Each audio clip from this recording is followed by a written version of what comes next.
Haiti is considered by the World Health Organization as being the world's most water-impoverished nation. As in, the quality of drinking water is the worst of any country in the world.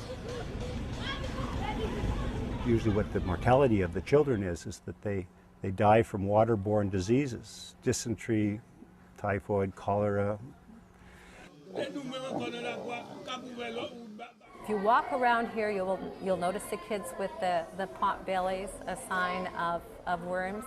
You see a lot of sick people, a lot of old people sick, a lot of women sick.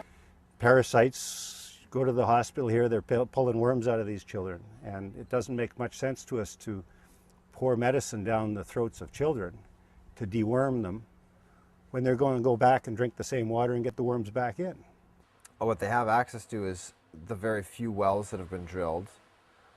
Some people have hand-dug wells that they drop a bucket down. And the mud that they dug out, they kind of mound it around the hole, and they use sticks to kind of hold the mud from sloughing back in. And then on top of that mud heap with a hole in the center, they put a tire. And then they put a piece of tin or something as a cover. And they have a bucket on a rope. And the whole community, that's their water source. And when you look at the sources people are taking water from, it's brown. Some of that water is brown, and people have no choice if they don't have a filter or another way to clean their water. They have no choice. They drink that water. Most 75, 85 people in Gunaiv have their own well on the yard, but the well is not too deep, very shallow. Here in Gunaiv, if you dig a well, but 4 5 feet, you find water. But this water, they're not safe. The water have all kinds of germ on it. A hand-dug well with dropping a bucket down isn't much better than just surface water, because the bucket they drop down, the bucket's contaminated. The people touching the bucket contaminate the bucket with their hands. Things are falling in the wells. Roaches go down there because it's wet. The roaches die. The roaches contaminate the well. Rats fall in it.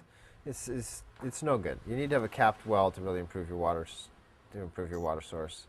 Malnutrition is really a big deal in Haiti. A lot of people don't have enough food, but it's not just lack of food that causes malnutrition. When you have diarrhea, you don't absorb the nutrients in the food.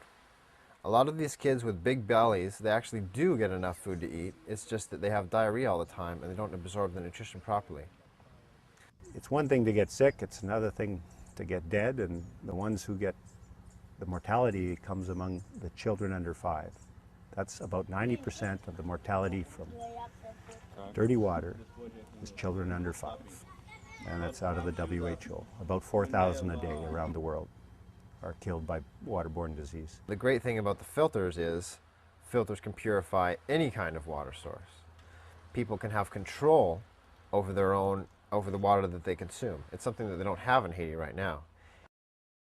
The biosand filter is suited to the third world, first because it's affordable. It meets what we call the criteria of the poor.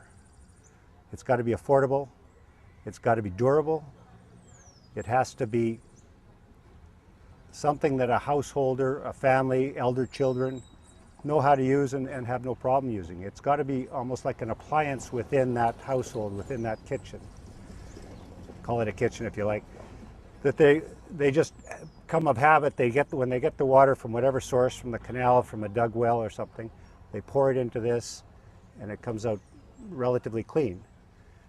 So, you know, the term appropriate technology gets bounced around a lot, but appropriate to who? It has to be appropriate to them. You can bucket in some water and let it sit for hours or a day before you put in new water. If they don't have a capped well, they might, or don't even have a hand dug well, they can take water out of the canal, settle it, and run it through the filter and have perfectly good water for drinking.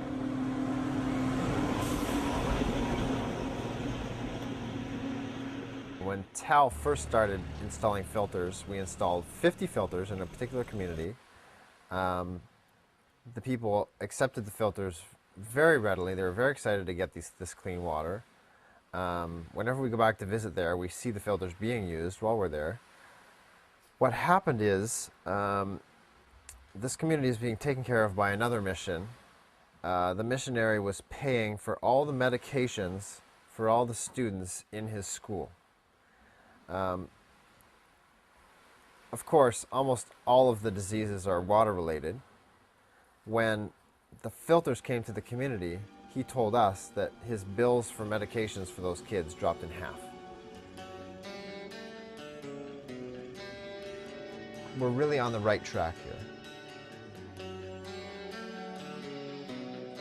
People are never getting the disease in the first place. I believe that we're saving lives.